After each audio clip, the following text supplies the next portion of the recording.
Hi friends, ఈరోజు మనం Rajampet Boinpally Annamayya park దగ్గర ఉన్నాము. టీటీడీ ఆధ్వర్యంలో తాళపాకను భక్తి పర్యాటక కేంద్రంగా అభివృద్ధి చేస్తున్నారు. ఈ అభివృద్ధి కార్యక్రమంలో భాగంగా ఇక్కడ శ్రీ వెంకటేశ్వర స్వామి ఆలయం నిర్మించడం జరిగింది.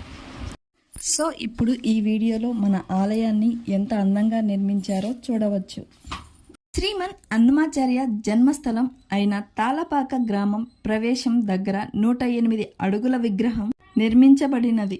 ఈ విగ్రహం నిర్మాణం 2006లో ప్రారంభమై 2008 మే 22న పూర్తయింది.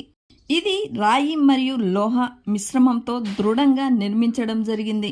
ప్రతి సంవత్సరం అన్నమయ్య జయంతి సందర్భంగా ఇక్కడ పెద్ద ఉత్సవాలు జరుగుతాయి. అన్నమయ్య వెంకటేశ్వర స్వామి యొక్క పరమభక్తుడు కారణంగా వెంకటేశ్వర స్వామికి భక్తితో 32,000 రచనలు రచించారు. ఈ అన్నమయ్య విగ్రహం భక్తి సాహిత్యం మరియు సంగీతం కలయిక పత్రిక.